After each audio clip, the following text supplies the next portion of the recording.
Welcome to Bali. Please. Good evening, everyone. Let me start with a few words about the recent elections held in the United States. What we saw was the strength and resilience of American democracy, and we saw it in action. And the American people proved once again that democracy is who we are. There was a strong rejection of election deniers at every level, from those seeking to lead our states and those seeking to serve in Congress, and also those seeking to oversee the elections. And there was a strong rejection of political violence and voter intimidation.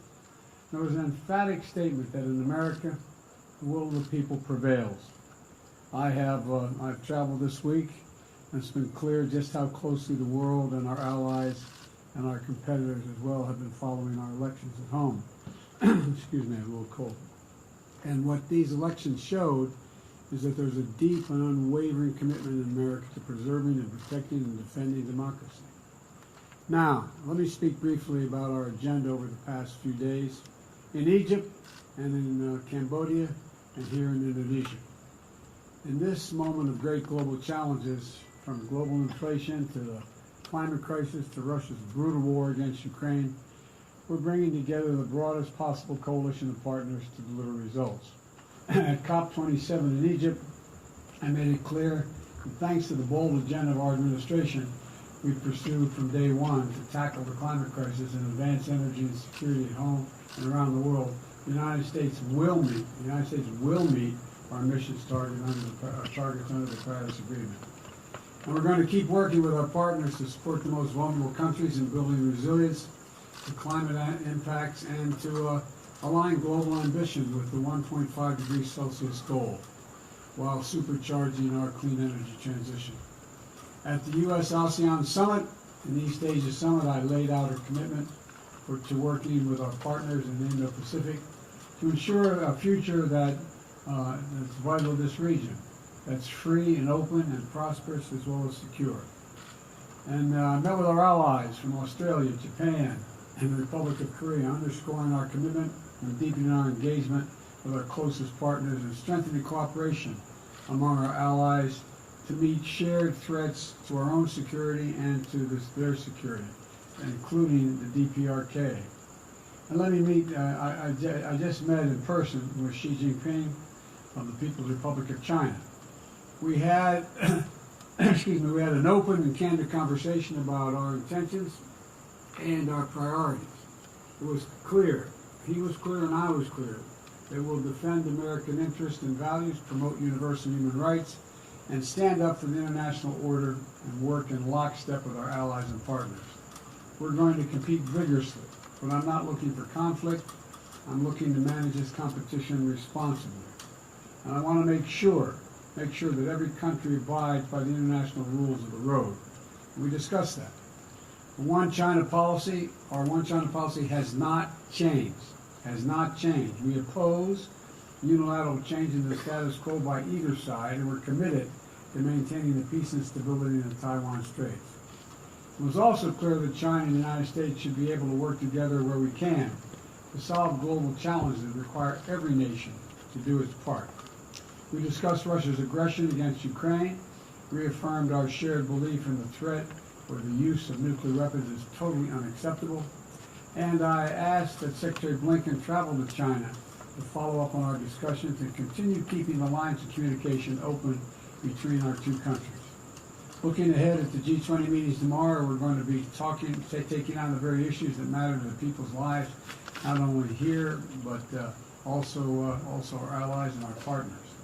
That means tackling the suffering that Russian aggression has unleashed, not just in Ukrainian people, but the people around the world, particularly food insecurity, and strengthening the fundamentals of our global economy for everyone. Support for debt relief, reforms for multilateral development banks, investments to bolster global health security, and to make sure the world is better prepared for the next pandemic. The G20 has been an important forum for the world's largest economies to work together for the good of people everywhere. And I'm looking forward to our meetings tomorrow. Now let me close with this. On my first trip overseas last year, I said that America was back. Back at home, back at the table, and back to leading the world. In the year and a half that's followed, we've shown exactly what that means. America is keeping its commitments. America is investing in our strength at home. America is working alongside our allies and partners to deliver real, meaningful progress around the world. And at this critical moment, no nation is better positioned to help build the future we want than the United States of America. Now, I'm happy to take questions, and I'm told there are going to be 4 questioners, but I'm not going to do 10 questions from each questioner. All right? Let's make that clear at the outset here. And so, Ken Thomas, Wall Street Journal. Okay. You said at the outset of this meeting that you did not want competition to turn into conflict. Based on this meeting today, do you believe a new Cold War with China can be avoided? And specifically on the issue of Taiwan, you spoke about tensions. Do you believe China is intending to invade Taiwan at some point? And what warnings did you issue to President Xi if he were to take such action? Well, to answer the first part of your question, I absolutely believe there need not be a new Cold War. I've met many times with Xi Jinping, and we were candid and clear with one another across the board. And I do not think there's any imminent attempt on the part of China to invade Taiwan. And I made it clear that our policy in Taiwan has not changed at all. It's the same exact position we've had. I made it clear that we want to see cross-strait issues peacefully resolved, and so it never has to come to that. And I'm convinced that he understood exactly what I was saying. I understood what he was saying. And look, I think the United States is better prepared than any country in the world, economically and politically, to deal with the changing circumstances around the world. And I think that Xi Jinping we agreed that we would set up a set of circumstances where on issues that we had to further resolve details, we agreed that we would have our chief of staff, the appropriate cabinet members and others sit and meet with one another to discuss the details of every issue that was raised, and we raised a lot of issues.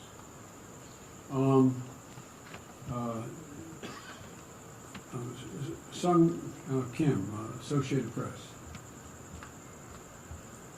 Mr. President, you met with President Xi, and you met with him face-to-face after he had unquestionably consolidated his power at home. So now that you've met with him face-to-face, how do you assess his sort of posture towards the United States now? And did you find him personally to be more confrontational or more conciliatory and willing to compromise? Neither and yes. Yes, I didn't find him more confrontational and more conciliatory. I found him the way he's always been, direct and straightforward. And do I think he's willing to compromise on various issues? Yes. I think he understands that, look, I think, how can I say this tactfully? I think the election held in the United States, which still leaves a little bit uncertain, has sent a very strong message around the world that the United States is ready to play.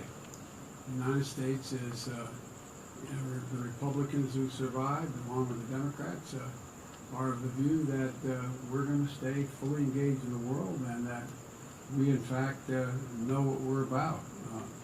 And so I don't get any sense that there's more or less confrontation. We were very blunt with one another about places where we disagreed or where we were uncertain of each other's position, and we agreed we'd set up, as we did, mechanisms whereby we would meet in detail with the key people in each of our administrations to discuss how we could resolve them, or how, if they weren't resolved, on what basis were they not resolved. Sebastian Smith, the AFP. Thank you very much, Mr. President.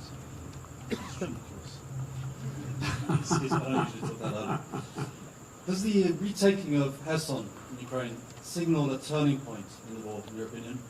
that the Ukrainians, where the Ukrainians could realistically pursue their ultimate goal of expelling the Russians completely, including retaking Crimea. If so, does the US intend to support and facilitate that goal, as we've been doing so far with their other goals? Or would you perhaps see Kherson as a different kind of inflection point, basically a good time to start negotiating now that they've got some more strength than they had a few weeks ago? First of all, it was a significant victory for Ukraine. Significant victory. And I can do nothing but applaud the courage, determination, and capacity of the Ukrainian people, the Ukrainian military. I mean, they have really been amazing. And I think it's hard to tell at this point exactly what it means in terms of, but I've been very clear that we're going to continue to provide the capability for the Ukrainian people to defend themselves, and we are not going to engage in any negotiation. There's nothing about Ukraine without Ukraine. It's a decision Ukraine has to make. I think you're going to see things slow down a bit because of the winter months and the inability to move as easily around the country. But I think it remains to be seen exactly what the outcome will be, except that I'm confident that Russia will not occupy or defend Ukraine as they intended from the beginning.